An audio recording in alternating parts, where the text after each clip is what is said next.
Bon, eh bien, puisque vous êtes plus nombreux que moi, je vais commencer à raconter des trucs, vu qu'il y a des gens qui arrivent à peu près un toutes les 28 secondes. Euh, donc, pour commencer, que lèvent la main les gens qui n'ont aucune idée du sujet de cette conférence.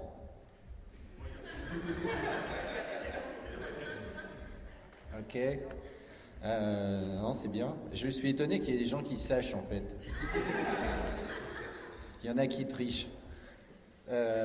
Non, alors, donc, c'est une convention de jeu de rôle, entre autres. Alors, est-ce qu'il y a des gens qui ont déjà fait du jeu de rôle papier dans l'assistance?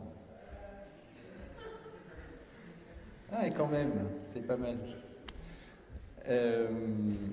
Bah, moi aussi, du coup. J'ai oublié de lever la main.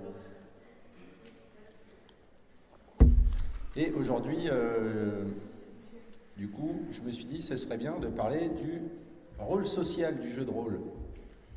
C'est très chiant, vous allez voir. Non, en fait, il y a ces 2 dernières années, bon, j'ai commencé Naelbuck sans avoir aucune idée de ce que j'étais en train de faire, il y a un peu plus de 10 ans. Ouais, regardez, il y a encore des gens. Et il s'est avéré au bout d'un moment que, en fait, Naelbuck avait un rôle social, mais sauf que je ne le savais pas. Voilà. Qui consistait en fait à essayer d'utiliser le... Ah, c'est stressant quand il y a des gens qui arrivent comme ça. Il consistait à essayer d'utiliser un peu on va dire la notoriété de l'univers Naelbuck pour essayer de remettre un peu les gens au jeu de rôle papier. Alors, soit ceux qui en avaient déjà fait il y a longtemps et qui avaient laissé tomber parce que ils n'avaient plus le temps, ça les amusait plus, ou alors ils n'avaient pas essayé de jeu de rôle qui les intéressait finalement, ou alors à un moment ils avaient plus de motivation, etc. Et aussi pour amener au jeu de rôle papier les gens qui en fait pensaient connaître, mais sauf qu'ils n'en avaient jamais fait. Voilà, et donc à un moment donné, vous allez penser que je dis du mal des jeux vidéo, mais c'est pas vrai, parce que c'est un truc qui s'est passé en Suisse quand j'ai fait à peu près cette conférence il y a pas longtemps. Moi j'aime beaucoup ça, les jeux vidéo, sauf que ça a le problème, les gens qui font du jeu de rôle en jeu vidéo, ils ont l'impression que c'est du jeu de rôle. Or, c'est du jeu vidéo, ce n'est pas la même chose. Donc c'est le truc que j'essaye d'expliquer depuis quelques années. Et la création du jeu de rôle Naelbuck, qui est le jeu de rôle gratuit diffusé par petits documents un petit peu bordéliques dans mon site, ça consiste à faire en sorte que les gens qui ont envie d'avoir cette expérience, ils puissent utiliser l'univers qu'ils connaissent déjà. Bon, évidemment, c'est arrivé beaucoup dans le passé avec plein d'univers. Les gens qui aimaient Star Wars, certains ont découvert le jeu de rôle parce qu'ils aimaient Star Wars, parce qu'il y avait un jeu de rôle Star Wars, et ainsi de suite, plein d'univers. Mais on a eu Indiana Jones, évidemment, il y a eu les jeux de rôle des Terres du Milieu, etc. Et pendant longtemps, moi je me suis dit, ça ne sert à rien que je fasse un jeu de rôle, puisque Naelbuck s'inspire de tous les autres jeux de rôle. Donc je voyais pas tellement l'intérêt. Mais en fait, il y en avait un quand même, puisqu'on a une très grosse communauté de joueurs, ça bouge beaucoup, et surtout, c'était très attendu. Alors, c'est pas moi qui ai eu l'idée, je vous le dis tout de suite, c'est un copain qui m'a dit ouais, il faut faire un jeu de rôle Naelbuck. Et on n'avait pas non plus envie de se casser les pieds à faire des règles, puisqu'il y a déjà 60 000 systèmes qui existent. C'est pourquoi, moi, j'ai proposé un jeu de rôle à l'ancienne. Alors, il y en a beaucoup qui font la gueule dans le milieu du jeu de rôle parce que ils disent ouais, le jeu de rôle, il faut sans cesse le réinventer, ceci, cela. Et moi, je pense que non. C'est pourquoi le jeu de rôle Naelbuck, il se base sur les règles de base de la première édition de l'Œil Noir qui était sortie en France en 86 à peu près. Donc c'est dans le genre oldies, ça y va fort, mais en fait ça fonctionne toujours très bien. L'essentiel est peut-être de le mettre un petit peu au goût du jour. avec quelques innovations, on va dire, qui sont venues au fur et à mesure dans l'univers Nullbuck. Donc, qu'est-ce que ça a fait? Ça a fait que quand on a traversé cette période noire, années 90 jusqu'à 2000, on va dire, est-ce qu'il y en a qui y étaient? Ouais, hein. La période noire du jeu de rôle, où quand on dit, je fais du jeu de rôle, les gens vous regardent comme ça. D'ailleurs, à titre d'enquête personnelle, est-ce qu'il y a des gens qui ont reconnu des situations vécues dans la chanson Sauver les rôlistes? Ah oui. Moi, j'espère que c'est pas les pires. Ouais, en fait, on a traversé une période qui était pas très... Ah non, encore des rôlistes. On a traversé une période pas très facile et le problème, c'est que maintenant, du Nullbuck, on en trouve jusque dans les écoles, on en trouve dans les camps de scouts même si le message du scoutisme ne passe pas du tout dans Nullbuck. Au bout d'un moment, les gens ont fini peut-être par se dire finalement, le jeu de rôle, ça n'a pas l'air si terrible que ça. On n'apprend pas forcément les valeurs, on va dire, habituelles de ce qu'est l'héroïsme, etc. Mais au final, c'est peut-être un petit peu plus réaliste. Alors évidemment, les gens qui pensaient... la particularité du jeu de rôle Nullbuck, c'est que de l'œuvre Nullbuck en général, c'est que les personnages incarnent des joueurs et non pas des héros. Et en fait, je ne l'ai pas fait exprès, je m'en suis rendu compte au bout d'un moment, mais le héros et le joueur, il n'a pas du tout les mêmes motivations, les mêmes buts, et la même façon de se comporter, et c'est ce qui donne en fait le côté un peu bizarre des personnages du donjon de Nullbuck, comme tout ce qui est rapport au trésor, plan de carrière personnel, envie de fuir, etc., sauver sa peau, et un truc qui finalement on essaye dans les jeux vidéo, on retrouve ça aussi parce que il y a une espèce de méthode de travail pour arriver à monter en niveau, etc., qui est loin d'être héroïque, mais en fait c'est encore bien pire dans les jeux de rôle papier. Voilà. Donc au final, on se retrouve avec des gens qui font qui travaillent sur Nullbuck dans les établissements scolaires. Donc c'est le rôle social du jeu de rôle Nullbuck, entre autres, et de la partie papier, etc., qui suit. Donc voilà, c'est arrivé par hasard, mais finalement ça marche. Et je sais plus ce que je voulais dire après. J'ai pas beaucoup dormi.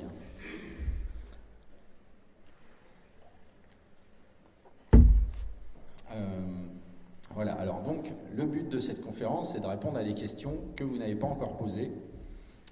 Donc, est-ce qu'il y en a qui ont des questions? Ouais. Alors, c'est arrivé très sournoisement. Donc, pour ceux qui n'ont pas entendu la question, comment Nullbuck est arrivé dans les écoles? En fait, les rôlistes n'ont pas finalement beaucoup de métiers. Enfin, on retrouve des rôlistes dans un certain nombre de corps de métiers, parmi lesquels beaucoup d'enseignants. On trouve beaucoup dans l'informatique. Et puis après, voilà. Et il y en a qui sont disséminés dans d'autres métiers, mais en fait, on s'est rendu compte qu'il y en avait quand même beaucoup qui étaient enseignants. Et qu'est-ce qui se passe au bout d'un moment? Ils se rendent compte que, le jeu de rôle n'étant plus tellement diabolisé de nos jours, il y en a qui ont commencé à faire des exercices sur des sujets tout à fait variés. Alors moi, je l'ai su parce qu'il y a certains des profs qui m'ont envoyé des mots ou des exercices, c'était un tas de trucs qu'ils faisaient. Et sans compter ceux qui ne l'ont pas fait, bien sûr. Mais des fois, je reçois des élèves donc en dédicace qui me disent « Ouais, on a fait un exercice sur tel truc. » Pour vous donner un exemple, en éco-sociaux, il y a un prof de Nantes qui a fait un exercice pour expliquer les revenus, les partages des revenus, les parts patronales, etc., avec des nains dans la mine. Alors le prof il me dit, bon alors c'est simple, quand je lançais mon sujet avant, ça n'intéressait personne. Je lance le même sujet avec les nains dans les mines, et là les gamins ils font ouais. Alors par exemple, le fisc c'était Zangdar, ou la caisse des donjons selon l'exercice, et il y avait une partie des revenus des nains dans les mines qui était prise sur le chemin par des orques à la solde de Zangdar. Donc il considérait que c'était le pourcentage de TVA, etc. Enfin bon, il a monté tout son truc avec des personnages Naheulbeuk. Du coup, participation des élèves, beaucoup plus élevée. Donc ça s'est fait dans plein de sujets. Donc ça c'est de l'éco-socio. Il y a eu en Suisse un prof qui a fait des exercices sur les vecteurs. Alors ça semble un peu tordu, mais c'était par exemple... l'elfe va tenter de tirer une flèche dans le monstre, sachant qu'elle a une chance sur 2 de toucher le voleur et une chance sur 3 de toucher le nain, calculer le vecteur de la flèche, de la trajectoire de la flèche, etc. Et du coup, voilà, les gens sont lancés dans l'exercice. Et on a eu des trucs terribles comme le sujet, alors ça c'est des travaux d'élèves, mais un sujet de philo comparé entre Donjon de Naheulbeuk et la Deuxième Guerre mondiale. Alors, non seulement ça a été accepté, mais elle a eu une excellente note. C'était très très fort. Beaucoup de papiers sur des dissertes et des trucs comme ça, de fiches de lecture de gamins qui, pour une fois, ont le choix de choisir de prendre le livre qu'ils veulent. Sachant que moi, dans ma carrière, on va dire en éducation, qui a été très courte, puisque je me suis barré dès que j'avais 18 ans, on m'a laissé une seule fois dans toute ma scolarité le choix d'un livre. Tout le reste du temps, on m'a obligé à lire des trucs que j'avais pas envie de lire. Bon, et quand je disais « ouais, je lis de la science-fiction », les profs disaient, surtout une qui disait eh non, vous ne pouvez pas lire de la science-fiction, ce n'est pas de la littérature, vous n'arriverez jamais à rien dans la vie ». Bon, elle est décédée. Moi, non. Voilà, bon, ça, c'était le genre de truc qui était très, très énervant. Savoir que maintenant, il y a des élèves qui font des sujets. Alors, il y en a qui font des sujets et qui, en plus, proposent du sujet au prof qui, lui, fait bosser les autres élèves dessus. Donc, c'est terrible. Au lycée Raymond Poincaré, qu'est-ce que c'est, dans la Meuse, il y a eu un travail, c'est à Bar-le-Duc, il y a eu un travail entre 3 classes différentes où en fait il y avait les lettres anciennes, il y avait l'école de musique, la classe de musique, et il y avait une autre classe, la classe multimédia, qui ont travaillé sur un projet commun du Donjon de Naheulbeuk en faisant des analyses de l'Iliade et l'Odyssée par rapport aux personnages de Naheulbeuk. Ils ont réécrit des chansons avec l'école de musique qu'ils ont enregistrées avec des capsules audio, des sagas MP3 avec les personnages de leur lycée, tout basé sur le Donjon de Naheulbeuk avec le club multimédia. Et donc ça a donné lieu au fait que j'étais invité là-bas pour faire une conférence aussi sur les diverses façons, diverses possibilités d'utiliser le jeu de rôle dans l'éducation. Du coup, c'est chose qui m'aurait paru totalement improbable au milieu des années 90. Oui, j'étais déjà né. Voilà. Et on a beaucoup, en cours de musique, notamment beaucoup de personnes qui veulent passer le concours pour être prof de musique. Ils nous écrivent pour avoir des instrumentaux du Donjon de Naheulbeuk pour passer leur concours avec des chansons Naheulbeuk. Donc c'est beau. Bon, ils prennent pas la marche barbare. Hein. En général, ils prennent des trucs plus calmes, les souliers de l'édifé ou autres, mais bon, ça suit son chemin et c'est quand même une œuvre basée sur le jeu de rôle papier, donc ça avance petit à petit. On a des clubs qui se sont montés dans des lycées pour faire du jeu de rôle Naheulbeuk. Bon, alors on sait bien qu'au bout d'un moment, ils vont avoir envie d'aller voir d'autres jeux de rôle et c'est tout à fait le but du jeu. C'est découvrir le jeu de rôle papier, surtout qu'à notre époque, nous, quand on voulait voir de la fantaisie, il fallait en gros lire des livres dans les années 86, 90, etc. Maintenant, il y a tellement de trucs, les gamins ils sont pas obligés de lire, donc c'est un peu dommage. Au bout d'un moment, ils savent plus écrire. Je suppose que vous en avez fait l'expérience. Kikou, LOL, tout ça. Alors, j'ai un exemple. Quand on faisait une table de jeu de rôle en 80 et quelques, on s'approchait d'un coffre, on disait oh, un coffre, magnifique, je vais le fouiller afin de voir s'il y a de l'équipement approprié à mon personnage dedans. Youpi! Maintenant, quand on fait une table, perso s'approche, il dit ouais, je loot le stuff. Bon, voilà, on a perdu un petit peu de vocabulaire. Alors, voilà. Donc, voilà, ça a un petit peu changé. Alors, le problème, c'est que quand tu reçois des comptes rendus de parties de jeux de rôle, tu as vraiment deux univers. Parce que là, moi, j'ai des gamins qui découvrent le jeu de rôle, qui m'envoient des comptes rendus. Ils sont absolument terribles. C'est génial. Le gamin, il a passé 3 semaines à étudier son scénar. Il n'avait jamais fait de jeu de rôle avant. Il n'a jamais masterisé. Il m'envoie un truc, mais c'est complètement effarant, quoi. Je fais trop cool. À partir de là, il y en a qui m'envoient un truc. Ça fait 6 lignes. Et c'est marqué du genre on est arrivé, il y avait un trésor, on a tapé, j'ai perdu. Et déjà, je comprends même pas les phrases. Je fais waouh. Et puis après, à la fin, PS, j'ai pas compris les règles. Donc, oui, bon, il faut lire un peu. Voilà. Donc, voilà, c'est le but de ce qu'on fait.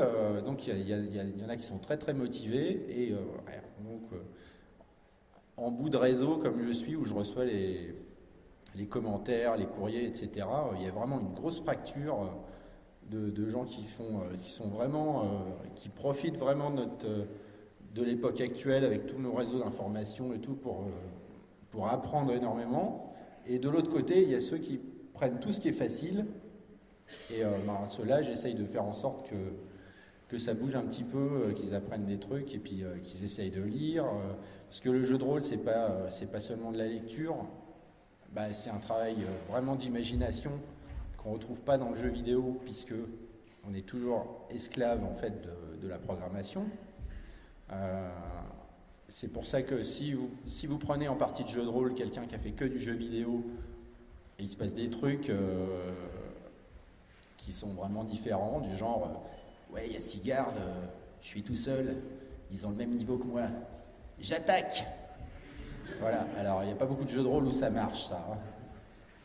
Donc nous, on fait des initiations au jeu de rôle Naelbuck avec des jeunes gamers, et parfois ils durent à peu près 15 minutes dans la partie, parce que ils ont trop le réflexe jeu vidéo, et nous on essaie de leur expliquer que le jeu de rôle, ça peut être un univers débile, l'univers de la Terre de Fang, pas tous les jeux de rôle évidemment. C'est pas pour ça qu'il faut faire n'importe quoi, et on n'est pas juste là pour jeter des dés et faire le con, quoi, en gros. Mais c'est pas pour ça qu'on le fait pas.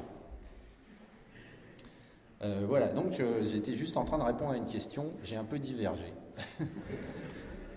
Pardon. Y a-t-il une autre question? Oui.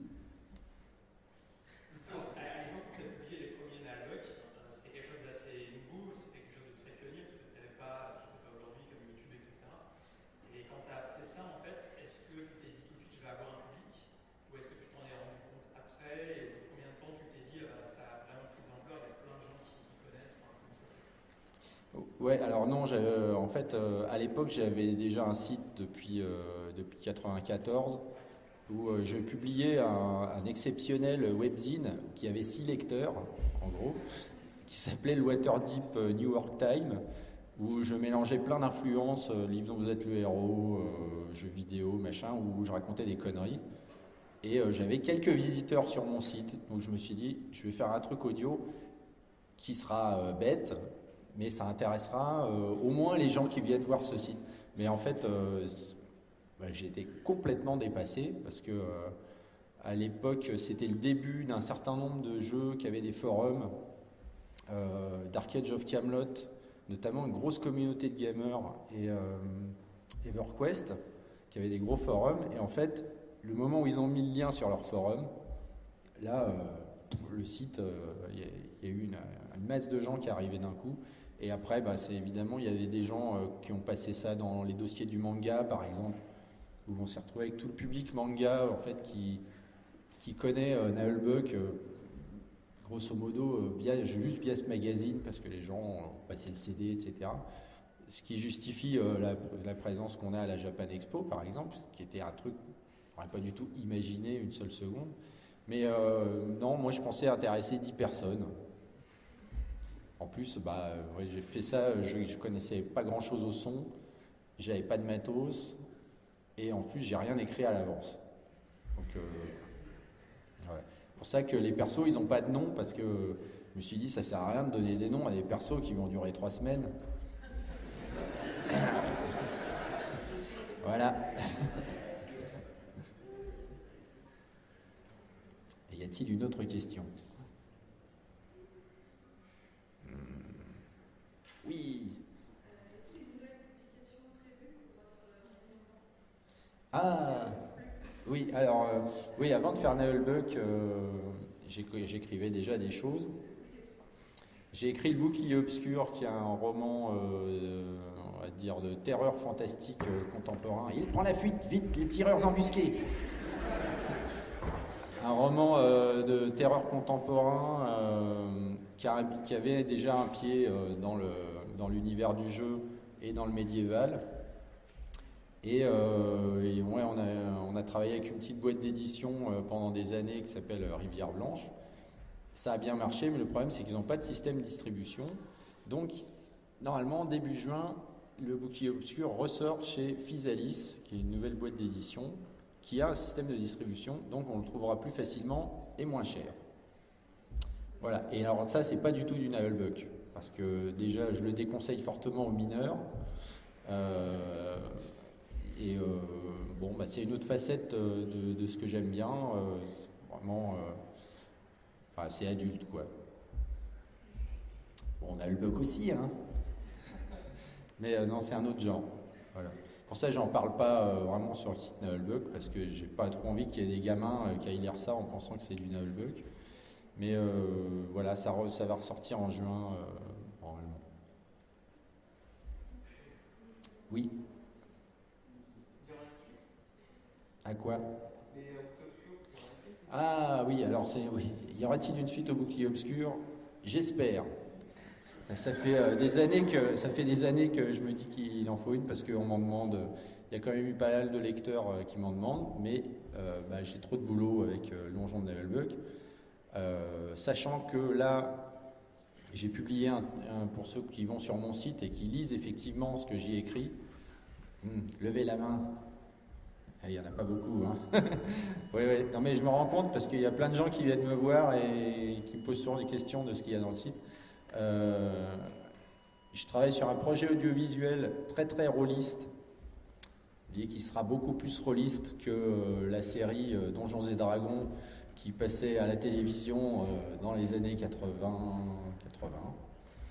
Voilà. Où en gros il y avait des enfants de 8 ans qui prétendaient avoir joué au jeu de rôle, qui avaient fait le scénario. Non, là, on prépare un gros truc qui va être directement international. C'est de l'animation. Et ça va me prendre pas mal de temps, mais on essaye de faire ça bien. Voilà.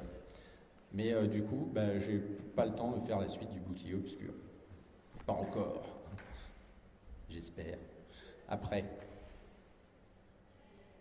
Il y avait une autre question là-haut, tout à l'heure. Si demain tu deviens maître du monde, quelle sera la première chose que tu feras? J'adore ces questions. Je sécuriserai immédiatement l'usine de Nutella.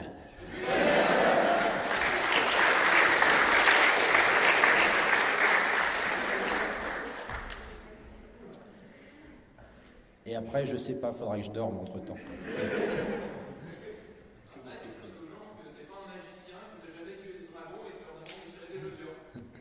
Ah ouais. Ouais, Ouais, non, ça peut être bien. Mais je crois qu'il faut quand même le faire un peu exprès pour devenir maître du monde, à notre époque. Ah, Bill Gates sort de ce corps. Oui, y a-t-il d'autres questions, même stupides? J'ai une question pas stupide, c'est qui le nouveau distributeur d'une nouvelle édite? Je sais pas. D'accord, ok, non, mais ça sert Bah, de toute façon, il en reste combien en France? 3, non? Des distributeurs. à rien qu'il y ait un système de distribution. Bah, ouais, enfin, comme un éditeur normal, quoi. Ça veut dire qu'il va avoir des représentants et un diffuseur, etc. Tu lui diras pas. Ouais, ouais, mais de toute façon, tu vas sans doute être au courant. Mais là, la boîte, elle vient d'être montée. Et,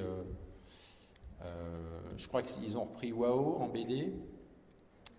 Et je vais être le premier roman qui sorte. Donc, pour l'instant, ils sont discrets. Voilà.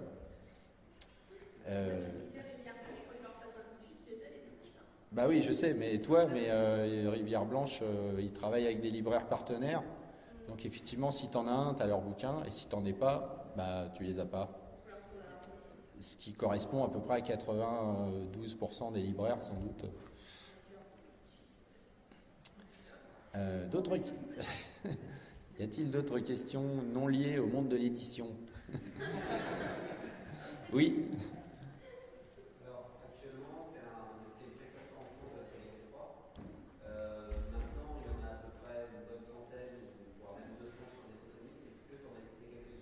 Il y en a à peu près 500, je crois.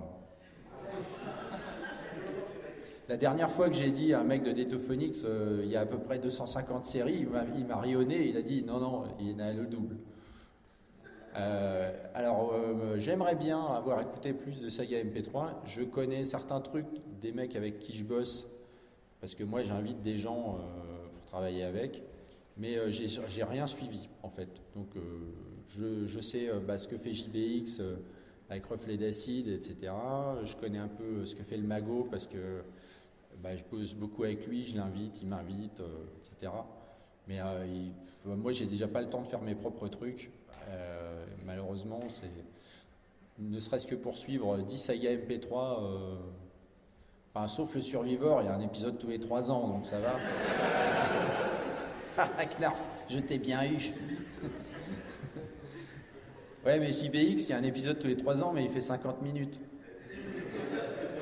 Donc, 80 minutes le dernier. Ouais, non, mais quelle performance. Non, mais non, du coup, j'ai rien suivi. Je sais qu'il y a vraiment des qualités qui vont de 0 à vachement haut. Et c'est super parce que la communauté MP3, moi j'ai commencé, mais j'ai juste commencé à faire du gratuit parce que globalement, c'est Perus qui a lancé qui m'a donné l'inspiration moi, de faire ce que je faisais. Sauf que lui, il le faisait à la radio et que ce n'était pas distribué sur le net gratuitement. Alors tout le monde les avait, les capsules en MP3, mais elles étaient freeware. Voilà. Donc, du coup, je suis content d'avoir lancé toute cette énergie en fait sur la francophonie de tous ces jeunes qui ne savaient pas forcément trop quoi faire et puis ils se sont dit du jour au lendemain je vais faire une saga MP3 et il y en a qui sont devenus très très forts, qui ont suscité des vocations parce qu'il y a des gens qui sont vraiment spécialisés pour faire les voix, il y en a qui sont spécialisés pour le mixage, il y en a qui font les musiques. Donc c'est vraiment un univers énorme de plein de gens qui bossent tout le temps pour faire plein de trucs créatifs. Il y a même une association maintenant, ils préparent des stands sur les conventions. Je pense qu'on va pas tarder à faire un salon du MP3, à mon avis, de la saga MP3. Que ce soit petit, gros ou moyen, à mon avis ça commencera petit. Mais c'est vraiment excellent. En plus il y a tous les univers, il y a du comique, du pas comique, du Medfan, de la SF, de l'historique, vraiment c'est excellent. Et ça fait un énorme contenu pour des gens qui n'avaient pas forcément grand chose pour eux sur le net, notamment les malvoyants, qui se retrouvent avec 10 000 trucs à écouter, Et c'est vachement pratique pour eux. Je sais parce qu'il y a des communautés qui m'ont écrit depuis un moment pour relayer les MP3 du Nailbug sur les sites spéciaux pour les aveugles et tout ça. Donc c'est vachement bien. Voilà, je suis content. Oui.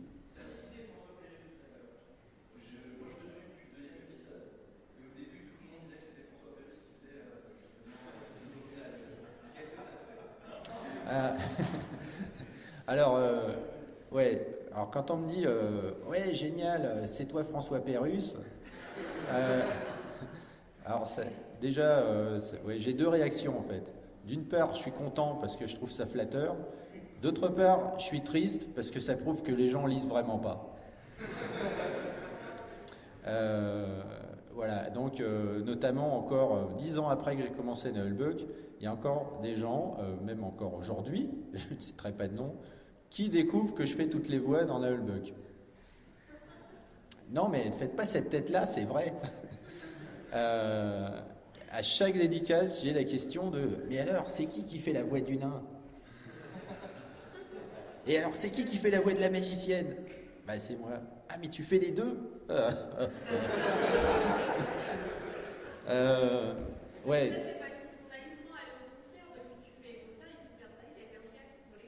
Ouais, non, mais voilà. Et le coup de François Pérusse, alors, c'est devenu un running gag dans le Naël Band, parce qu'à chaque fois qu'on me présente, maintenant, ils disent « Et voilà François Pérusse !» Ah, vos gueules. Bon, voilà. Alors, il y a des gens, par exemple, qui doutent de rien, qui ont récupéré mes MP3, qui les ont mis à dispo sur du peer-to-peer, mais comme ils étaient persuadés que j'étais François Pérusse, ils ont enlevé mon nom du tag MP3 pour mettre François Pérusse à la place. En disant, regardez, il y a un mec qui s'approprie le travail de François Pérusse. Voilà, et ça c'est arrivé au Québec notamment, où on m'a envoyé des MP3 québécois en disant voilà, quand tu distribues des MP3, tu pourrais mettre au moins le vrai nom de l'auteur. Voilà, donc bon, c'est pour ça que la politique de distribution des fichiers MP3, c'était de le faire juste dans mon site, ce qui n'est pas vraiment, on va dire, c'est pas la philosophie de l'open source et tout ça, mais c'est nécessaire parce que sinon, si les gens le mettent dans leur site à eux, c'est super rapidement n'importe quoi. Et plus c'est n'importe quoi, plus on me pose des questions. Par exemple, pourquoi t'es pas François Pérusse ? Ou des trucs comme ça. Enfin bon. Et plus on me pose des questions, plus je perds du temps à répondre et plus c'est décourageant. Donc bon, alors il y a plein de sites qui distribuent mes MP3 quand même, mais depuis des années, j'ai réussi à plus ou moins tempérer ça. Et oui, bon, le peer-to-peer, j'y vais jamais, donc de toute façon, j'ai pas de... personne n'a de prise là-dessus. Je sais qu'ici passe absolument n'importe quoi. Mais dans le coup des MP3 tagués François Pérusse, c'était très fort. Cela dit, je suis toujours flatté, même si je fais quasiment aucun calembour dans tout... ou jeu de mots dans toute la saga Naëlbuck, alors qu'il y en a un toutes les 30 secondes dans du Pérusse. Donc pour confondre, il faut vraiment pas trop connaître François Pérusse, je pense. Y a-t-il d'autres questions ? Moi j'ai une question. Je suppose que tu dois être la personne en France qui entend le plus le mot chaussette. Est-ce qu'au bout d'un moment ça devient pas énervant d'entendre tout ça ? Quoi ? Je suis pas énervé du tout. Non, ouais, non, en fait, moi ça m'énerve pas. Ça énerve les autres en fait. Par exemple, les parents qui ont des gamins qui tous les matins en se réveillant disent ah, t'as bien dormi ? Ouais, chaussettes. Non, moi ça va parce que c'est vraiment un truc complètement délirant. Ce machin que tu crées sur un moment, je vais dire presque d'inattention, où t'es là, t'es fatigué, parce qu'à l'époque où je faisais cet épisode, je travaillais au bureau 8 heures par jour, je dormais 2 heures dans le métro, et après je travaillais sur les dialogues Naëlbuck, et puis en fin de soirée, t'es là et tu fais putain, faut que j'écrive une énigme. Vous voyez où je veux en venir ? Ah oui, puis il y a le ménestrel, alors on va faire de la poésie. Alors aller faire de la poésie à minuit après avoir travaillé toute la journée, ça donne jamais je ne suis loin de mon autre jumelle. Ah oui, c'est bien ça. et tout, tu fais ton truc, puis à la fin, chaussettes. Tu te dis, putain, mais c'est vraiment con. Et puis tu le gardes. Voilà. Non, non, ce qui est très fort, c'est quand tu arrives sur scène et que tu as 3500 personnes qui font chaussettes. Non, c'est vraiment bien. Et d'ailleurs, en parlant d'éducation, on en est toujours, il y a une prof d'anglais un jour qui est venue avec un cahier de texte. Elle m'a dit, regardez ce que vous avez fait. Alors, elle était rôliste, hein. Je regarde et en fait, elle me disait, ça fait 2 mois que partout dans les cahiers de texte, ils marquent chaussettes en anglais depuis qu'ils ont appris ce mot. Et socks, socks, socks partout, dessinés avec des lettrages et tout. Ils l'écrivent même au tableau. Quand je tourne le dos, il y a quelqu'un au tableau, il marque vite fait chaussettes en haut et il fait comme si j'avais rien vu. Ouais, non mais les pauvres. Les pauvres professeurs, bien sûr. Et les élèves, je les plains pas. Ouais. Il y avait un autre jeu aussi dans une classe qui consistait à placer discrètement une citation ou un mot Naëlbuck au tableau quand il devait répondre à un exercice à l'oral. Alors j'aimais beaucoup. Par exemple, il y en a un qui me disait, il avait écrit un truc, puis en dessous il avait marqué « Qui a un briquet ?» quand la prof s'est retournée. Et du coup, après, elle a vu tout le monde rigoler, donc elle regarde. Puis elle trouve rien de bizarre dans l'exercice. Non, mais c'est bien. Je trouvais ça très bon. Y a-t-il d'autres questions ? Sur le site, il y avait aussi un parodie de groupe de métal que je trouvais super rigolote. Je fais un peu exactement ça, genre Sadistic Demon in Hell, un truc comme ça. Et est-ce qu'il y aura un avenir ou une reprise de ça? Oh là là. Ah. Oui, alors ça c'est l'âge d'or de la vidéo amateur. Ça date déjà d'il y a quelques années. J'ai travaillé longtemps avec Cheap Movies, donc Zaz, qui est aussi collaborateur sur Naëlbuck, puisqu'il écrit dans l'encyclopédie en ligne. Il a fait La Tour de Kila en BD, roman. Et je travaille depuis très longtemps avec lui sur des tas de trucs, mais vraiment, on a vraiment fait tout ensemble. Du plus ou moins sérieux jusqu'au complètement débile, comme les Beux Club, qui sont des mini-films qui n'ont aucun sens. Et le Sadistic Demon in Hell, c'était la suite d'une visualisation de plusieurs clips de black metal où on s'est dit, mais c'est pas vrai, ils le savent qu'ils sont drôles, les mecs. Les mecs à demi nus dans la neige en train de lever les bras comme ça, avec des types qui s'est... Et donc, ouais, on a fait 2 vidéos en fait. Il y a les guerriers du houblon, donc Oblon Warrior, et Sadistic Demon in Hell, qui avait aucun sens d'ailleurs comme l'autre, mais moi ça me permettait de refaire du métal un peu parce que je ne peux pas trop en faire dans le Naël Band puisque c'est le bordel sur scène. Voilà, mais le problème c'est qu'on n'a plus le temps ni l'un ni l'autre, donc voilà. Mais je suis content, les gens qui s'en souviennent. Merci. Oui, alors, attends, vas-y. La musique a pris une place quand même assez importante dans la saga depuis le début, vous avez toujours fait des chansons, etc. Est-ce qu'il y a une formation de musicien à la base ou c'est autodidacte? Oui, alors la musique, moi j'en fais beaucoup. Le problème c'est que j'y connais rien. Alors voilà, j'ai commencé à jouer de la guitare électrique il y a probablement 25 ans, je crois. Et j'y connaissais rien à l'époque, j'y connais toujours rien maintenant, sauf que maintenant j'arrive à faire croire que j'y connais quelque chose. Voilà. Donc c'est le côté musical de Naëlbuck est aussi fortuit que le reste. C'est-à-dire que quand j'ai mis les épisodes et que je me suis rendu compte que ça intéressait les gens, j'étais surpris. Et un jour, j'étais en train de répéter de jouer dans le groupe Tornado et je sais plus quoi, on avait parlé des trolls avec un pote et puis donc j'ai imaginé la chanson Troll Farceur. Et immédiatement, en allant en ligne, ce truc, il s'est répandu, mais il y a donc si peu de groupes qui font de la musique rôliste. Oui, voilà. Alors en fait, des groupes qui font de la musique rôliste, il y en a plein, mais c'est des métalleux. Tu vois, enfin, en gros, un album de métal sur deux a plus ou moins une connotation made fan. Il y a toujours c'est très épique, etc. Bon, le problème, c'est qu'on comprend rien de ce qu'ils disent et qu'en plus, ouais, mais c'est pas transportable comme musique. C'est pas transportable et c'est pas restituable. C'est-à-dire que à quelques exceptions près, tu peux pas te mettre avec un groupe de potes et chanter une chanson d'un groupe comme ça. Il faut ramener des amplis, une batterie, ça prend 3 heures. Après, c'est assourdissant, tu te fais virer par les voisins, tu finis au poste et on dit le jeu de rôle c'est pourri. Voilà. Alors là, moi j'ai fait ça complètement comme ça parce que ça m'est...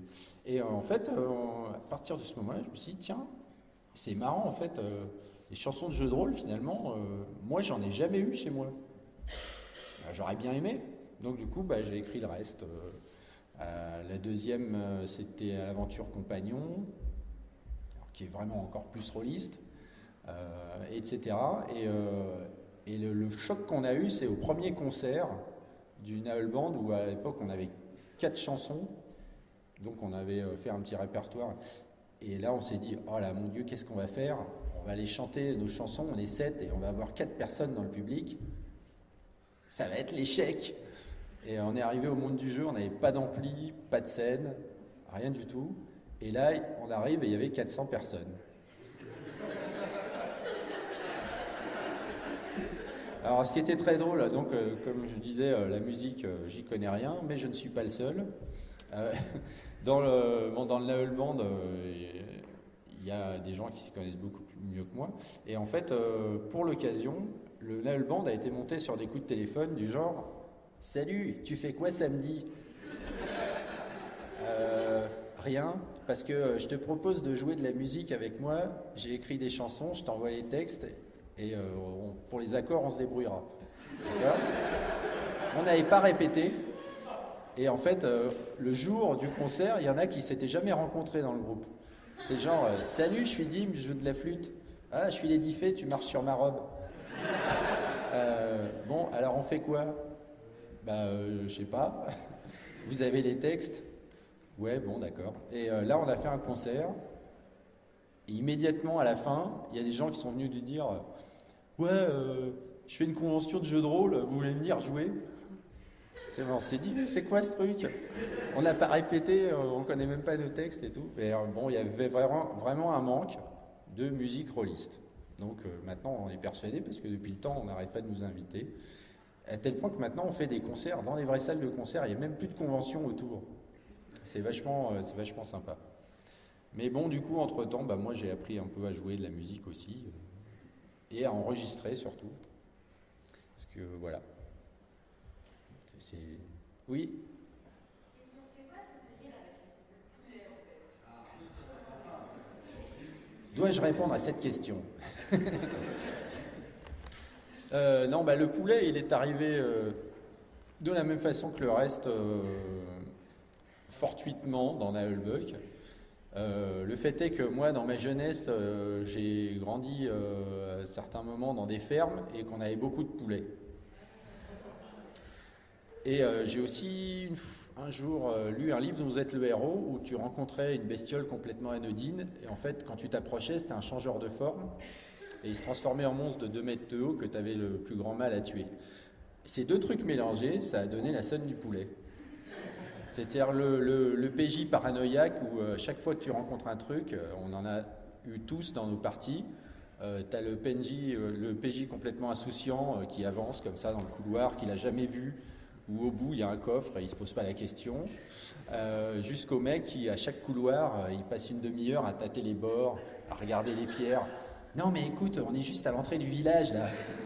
Ouais mais je ne sais jamais, qu'il y aurait un sorcier malveillant qui aurait posé des pièges. Non, ça fait une demi-heure, on a fait 10 mètres. Attention, cette haie est suspecte. Bon, et là, c'est ça quoi. Le mec qui rencontre un poulet et...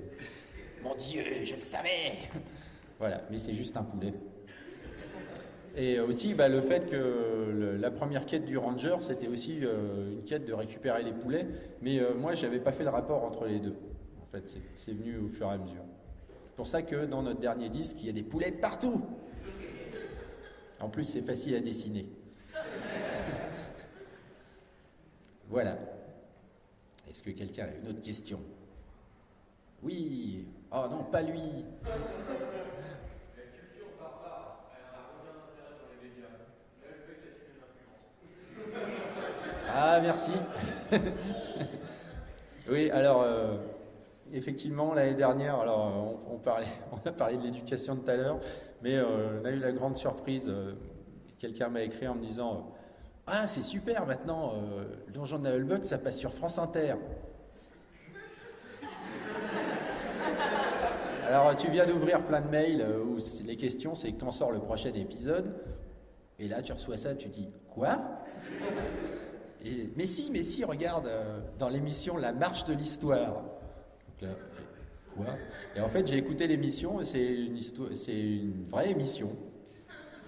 Avec des gens très sérieux qui pendant 1 heure disent oui, alors à cette époque le guerrier machin s'emparait, hein, le roi bidule et puis le seigneur machin. Et donc ça discute et puis au bout d'un moment ça fait pour continuer de parler des barbares, voici une chanson d'un groupe blablabla. Bon, là ça s'arrête et t'as la marche barbare au milieu de ça, et puis à la fin ça finit donc par le dernier bout de refrain, tailler la chair et broyer les os, et puis juste après t'as le jingle ting ting ting, France Inter, la marche de l'histoire. Voilà, et excellent, et puis les 2 mecs qui enchaînent. Oui, alors voilà, complètement surréaliste. Et donc voilà, la culture barbare. Alors dans le genre, ouais, un truc particulier, un concert à Pienne, je rencontre notre fan la plus jeune de tous les temps, une petite fille qui a 4 ans. Elle s'approche avec son papa. Ouais, tiens, voilà, je te présente à rien. Et puis, elle connaît tes chansons par cœur. Alors je la regarde, et puis elle regarde, et puis elle fait à peu près 12 kilos, et elle fait c'est en marchant dans les... Et elle me fait le refrain de la marche barbare. Je fais waouh. Et à la fin, elle fait baston. Trop fort. Voilà l'éducation, tout ça. Donc, qu'est-ce que c'est la prochaine étape après France Inter? Je ne sais pas, mais j'attends.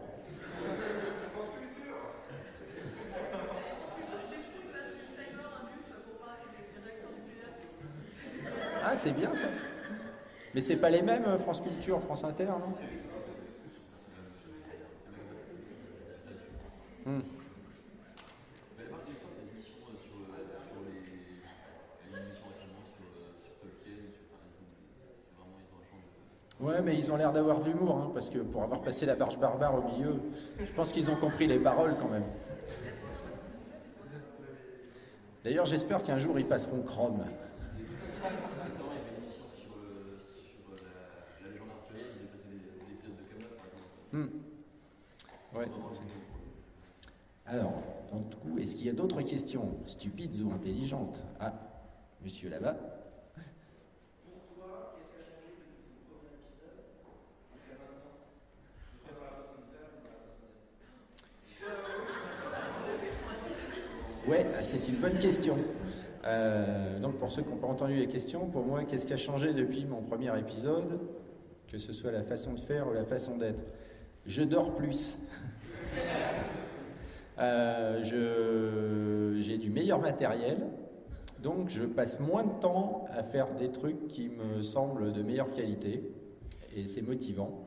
Et surtout que maintenant, quand je le fais, je sais qu'il y a des gens qui attendent et qui vont potentiellement écouter ce que je fais, ce qui n'était pas le cas au début, en fait. Donc effectivement, il y a une forme de pression aussi. C'est que, avant, j'avais vraiment aucune idée de ce que je faisais. Maintenant, j'ai une petite idée. Voilà. Et sinon, moi, j'ai pas l'impression d'avoir trop changé, donc voilà. Il y en avait une là-haut. Alors, il y avait, tout à l'heure, on a parlé de Trois Farceurs, il y avait une première version qui a disparu. Eh oui. Et personnellement, je la trouvais Oui, alors ça c'est les histoires sordides d'Internet. Pour ceux qui n'ont pas lu l'histoire sordide de la première version du Troll Farceur, dans le genre, je fais un truc en toute innocence. Donc moi je jouais de la musique dans un groupe de musique celtique qui s'appelait Tornaud, avec donc un gars qui avait composé la mélodie que j'ai utilisée pour la première version du Troll Farceur, sachant que c'était pour déconner. De toute façon, il n'y avait pas de problème avec ça. Moi je mets juste une chanson en ligne, les gens l'écoutent et puis voilà. Parce que c'était un instrumental à la base. Donc je mets la chanson en ligne, et puis 2 ou 3 mois après, il vient me voir et me dit « Ah, t'es vraiment un enfoiré !» Je fais quoi? « Ouais, t'as déposé la chanson à la SACEM, du coup, moi je peux pas déposer mon instrumental. » Ah bon? Alors je n'ai rien déposé à la SACEM, toujours depuis 10 ans. Et en fait, non, il y avait un type qui, voyant que le Troll Farceur avait du succès, avait décidé de la déposer pour lui toucher les droits en cas de diffusion. Très sympa. Donc du coup, ça a vachement pourri l'ambiance dans le groupe, jusqu'au moment où j'ai réussi à lui prouver que c'était pas moi déjà. Et le mec a voulu rester anonyme, bien sûr. Donc il a voulu commencer un procès. Et moi, j'en avais marre, donc j'en ai parlé dans le site. Et il y a un type, je sais plus qui d'ailleurs, qui a lancé une pétition pour qu'on nous rende le Troll Farceur. Et à la 500e signature, le mec il a abandonné et il a lâché son dépôt en fait. Donc ça s'est arrêté là. Et là, je me suis dit bon, on va pas continuer à s'emmerder. Donc j'ai écrit une autre mélodie et j'ai enregistré le Troll Farceur. Comme ça, cette mélodie, elle est à moi. Je l'ai toujours pas déposée, mais je m'en fous. Voilà, c'est les grands trucs qui t'empêchent de travailler, c'est les connards en fait. Ouais, par exemple, il y a des gens qui trouvent ça super intelligent de télécharger 10 500 fois le même fichier dont j'en ai eu le bug pour voir si ça va péter le serveur. C'est bien, hein, comme ça éventuellement les gens qui ont envie d'avoir le fichier, ils peuvent pas l'avoir. Ouais. Donc bon, il y a des trucs comme ça, tous les 3 mois on en a un comme ça. Comme le gars qui est sorti de nulle part en disant c'est moi qui ai inventé Nullbuck, tu m'as piqué l'idée. Et il est entré, je sais pas si vous avez vu, quand sur mon site j'avais mis un communiqué il y a 3 ans, le gars qui avait entraîné avec lui des gens qui lui faisaient confiance. Donc il les a convaincus qu'il m'avait envoyé les textes du donjon de Nullbuck que j'avais moi enregistré et gardé pour mon compte évidemment. Et c'était complètement grotesque, surtout que le mec lui n'avait jamais rien fait en fait. Parce qu'il sortait de nulle part, il n'avait rien écrit, rien publié. Et j'ai dû me battre pendant 2 semaines avec des emails avec les gens qui étaient avec lui pour essayer de leur faire comprendre qu'ils avaient tout faux. Et du coup j'ai publié mon truc et depuis ils m'ont plus embêté. Mais ils en étaient à appeler des avocats et tout. Je sais pas ce que c'est devenu, mais c'est vraiment chiant, quoi, parce que tu essayes de travailler, tu fais plaisir aux gens, puis tu as des gens qui sortent comme ça de nulle part en disant « Tada, je vais t'emmerder !»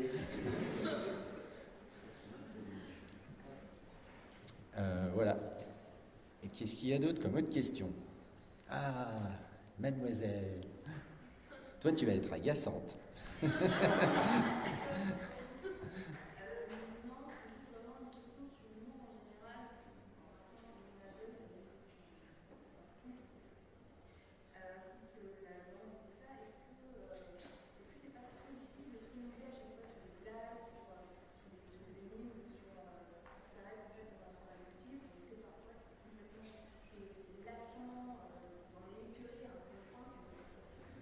Alors,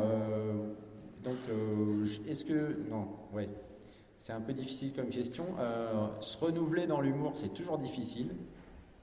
Mais l'avantage, c'est que le jeu de rôle, c'est quand même relativement illimité.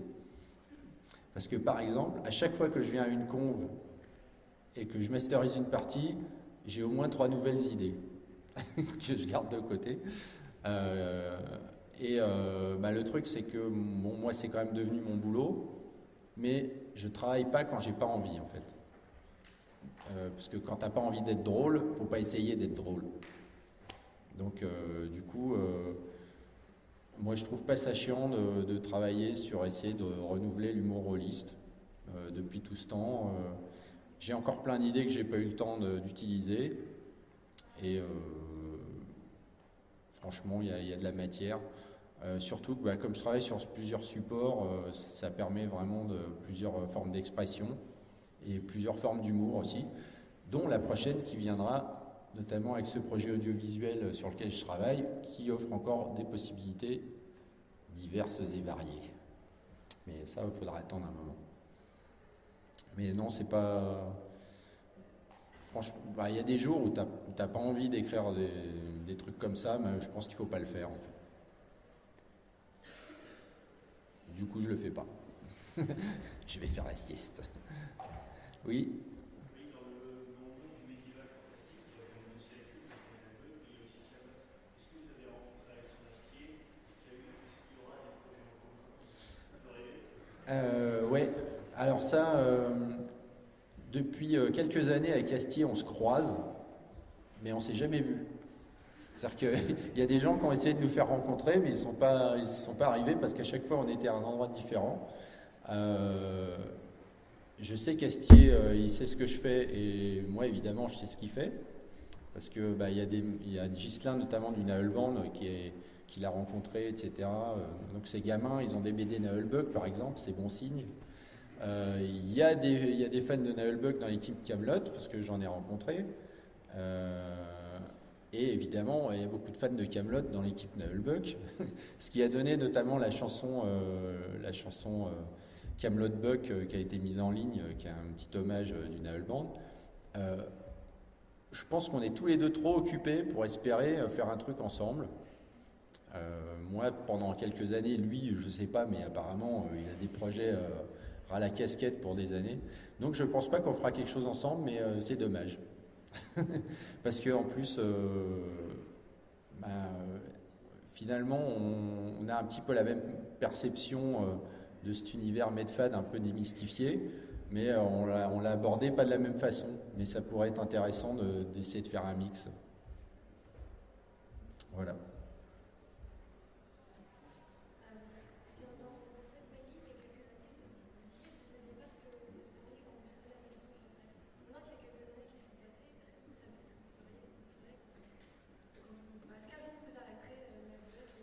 Ouais, le coup de la maison de retraite, ouais, ça c'était très bon. Oui, alors Suck My Geek, l'émission où j'ai parlé pendant à peu près 1 heure, ils en ont gardé 15 secondes pour ceux qui ont vu le truc. Tout ça parce qu'en fait, ils sont venus interviewer sur un GN de 4 jours et ils m'ont interviewé le 4e jour.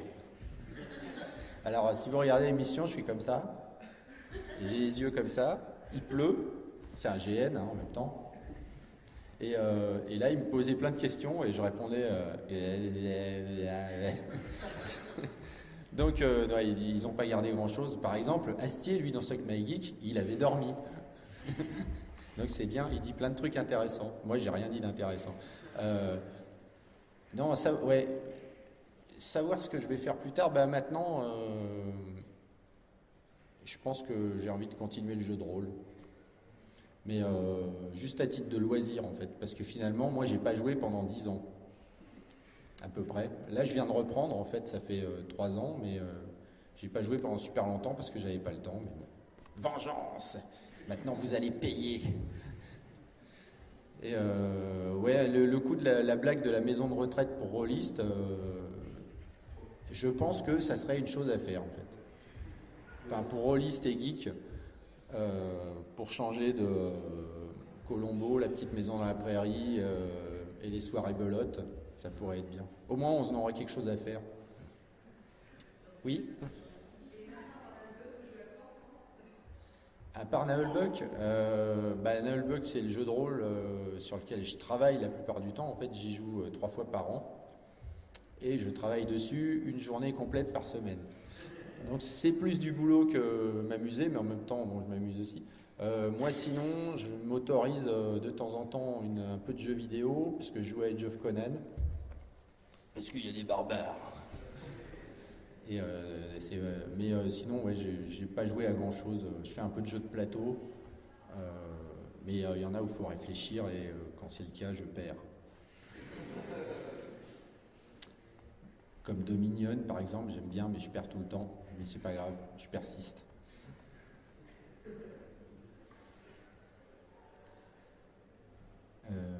jeu de rôle Navelbuck, le jeu de plateau Navelbuck, que j'aime beaucoup, mais j'ai pas souvent des gens qui veulent jouer avec moi. Ils ont l'impression que je vais gagner, ce qui est complètement faux. Parce qu'en plus, c'est un jeu coopératif, donc il n'y a pas de... Soit on perd tous, soit on gagne tous. Eh bien, voilà, je crois qu'on est tous fatigués. Est-ce qu'il y a une autre question? Est-ce que je reviendrai l'année prochaine? Je ne sais pas. Ah, il y en a qui disent oui. En tout cas, vous espérez que je ne ferai pas une autre conférence. Non, je ne sais pas. Voilà. Je terminerai cette conférence par « je ne sais pas ».